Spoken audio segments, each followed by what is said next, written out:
guys? Jim here from DrinkABeerandPlayAGame, and today we finish up our look at the Atari Flashback 2. Fucking finally. First game up is Human Cannonball. With the copyright year of 1978, Human Cannonball is an early release for the 2600 that was developed and published by Atari. The point of the game is simple. You're a cannon and you're launching a person into a hoop. There are some different variations which move the cannon different distances and adds a moving block. There's a 2-player mode as well where players take turns shooting the cannon. It's an interesting game. Each round is randomized depending on the wind and the distance from the basket. It's a concept that they pulled off pretty well, it just doesn't hold my attention very long. I actually think we could make a decent drinking game out of it, but as a single player experience it gets old kinda quick. It's worth at least a playthrough once or twice. Next up is Maze Craze. With the subtitle of A Game of Cops and Robbers, Maze Craze was released in 1980 and was developed and published by Atari. This is one of the more popular games for the 2600.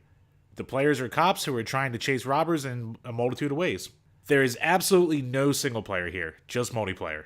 The standard mode is players racing to finish the maze.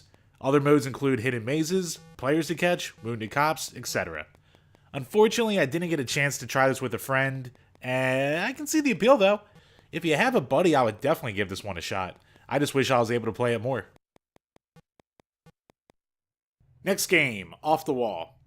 Programmed by Nolan Bushnell and released in 1989, Off the Wall was developed and published by Atari and is one of the later releases for the console. The player is Kung Fu Lu, and he is fighting to destroy a dragon. To do this, the player has a breakout clone game with many different power-ups. The player can win either by breaking every block or by defeating the dragon a set number of times. As the levels go on, they add more obstacles to get in your way, the difficulty gets increased, and it plays faster. I'm a huge fan of breakout-style games, and this one does not disappoint. Unlike games like Breakout and Super Breakout, you use the standard controller for this, which is a plus. The power-ups add a level of strategy not seen in earlier Breakout games, and I like the dragon mechanic. Personally, this is a must-play. I had a blast with this game. Next game up is Outlaw. Originally released to arcades in 1976, Outlaw was developed and published by Atari and was inspired by Midway's Gunfight. The 2600 port was programmed by David Crane, and it resembles Gunfight more than it does the original arcade game. There are several game modes which are mostly based on 2-player action. You can duel as cowboys with a number of obstacles, or you can shoot as many targets as possible in a set time frame in single-player action. Honestly, I can only see this being fun with multiplayer. The controls work fine enough and the graphics are early Atari simple. The target shooting though gets boring really quick for one player. If you have a buddy, try it out, but if you're by yourself, stay away. Oh, have I been waiting for this. Pitfall. Released in 1982, Pitfall is one of the most popular games of the era and is a killer app for Activision. Designed by David Crane, this early platformer was ported to a number of different consoles. Like the Atari 5200, the Atari 8-bit computers, the ColecoVision, the MSX, the Commodore 64, the Intellivision, and the Apple II. On the 2600, it sold over 4 million copies, which was a huge number at the time. The point of the game is to collect 32 treasures in a 20-minute time period. To do this, Pitfall Harry must traverse a maze-like jungle filled with hazards such as snakes, scorpions, crocodiles, death pits, water holes, and more. There's a tunnel that can prove to be a great shortcut, but it does have dead ends. The game ends when the player finds all the treasure, the time runs out, or the player runs out of lives, which start at 3. Even though I absolutely suck at this game, I still have a blast with it. To me, the running and jumping timing takes a little bit of getting used to, but overall the gameplay is just so solid. I love the exploration and the experimentation that goes into finishing this game. Those are key.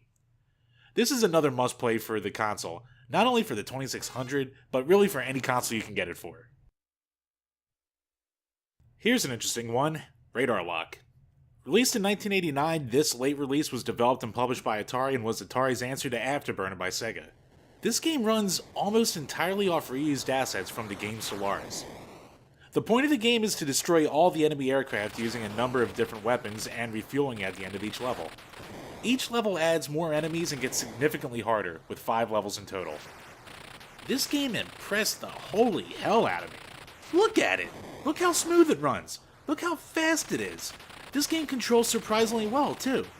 I will say, without a manual, the game isn't exactly user-friendly, and it took me a while to figure out the refueling section, but holy crap, just look how smooth this is! Honestly, this game plays better than many of the Afterburner ports at the time. Hell, this plays better than most air combat games of the 8-bit era. It's truly an impressive piece of tech, and a great game at that. Even if you don't like air combat games, I will say, go out and play this right now. Track it down, it is a hell of a piece of tech, and a fun game to boot. Oh boy, oh boy, oh boy, oh boy, oh boy, oh boy, oh boy, oh boy, oh boy, oh boy, oh boy. Sorry. River Raid. Developed by Activision and released in 1982, this Carol Shaw designed game might be my favorite game of the pre-NES era. In fact, I'm currently trying to collect every version of it because of how much I love this damn game.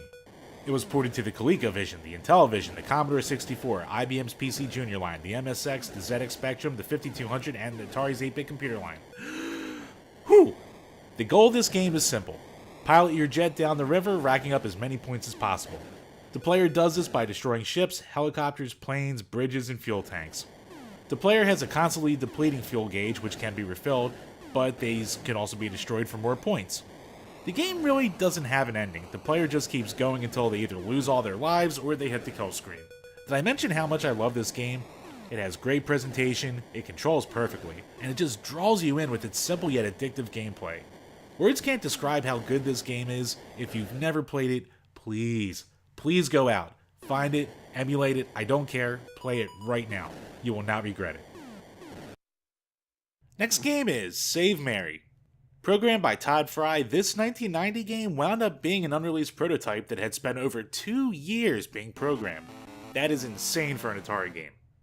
The goal of the game is simple: save Mary from a canyon that's filling up with water. To do this, the player must stack blocks until Mary's high enough to be hoisted away by the crane. The player controls said crane to drop blocks, items, and to eventually pick Mary up. There's a number of items that can help the player, including plugs that slow down the water, oil cans to make the crane move faster, and more. Mary can lose lives by getting blocks dropped on her or by drowning. At first, I wasn't really crazy about this game. Without a manual, it took me a few minutes to really understand the control scheme with the crane and all the items. Once I had it figured out, this turned out to be a pretty fun puzzle/strategy game. The first level's made up of simple blocks, but the later levels really throw all kinds of crazy shapes at you, and it can get hard pretty fast. I would definitely recommend checking this prototype out. It's a game that really needs repeat play because you're going to need a good amount of strategy to get through these levels. It does not go easy on you, but it still stays fun. The last two games are so similar, I'm just going to bang them out quickly as they don't really deserve that much time spent on them. 1978's Video Checkers and 1979's Video Chess. Both of these games remind me of 3D Tic-Tac-Toe in that they're really simple looking, have the same weird control scheme, and I just couldn't care less about them. I don't like the control scheme in these games at all, and without a manual, you're going to have a bit of a hard time figuring it out. Unless you really want to see what chess and checkers is like on the Atari, I would just say skip these. And on that note, I am finally done talking about the Flashback 2. I just wanted to say thank you guys and for— oh, god damn it!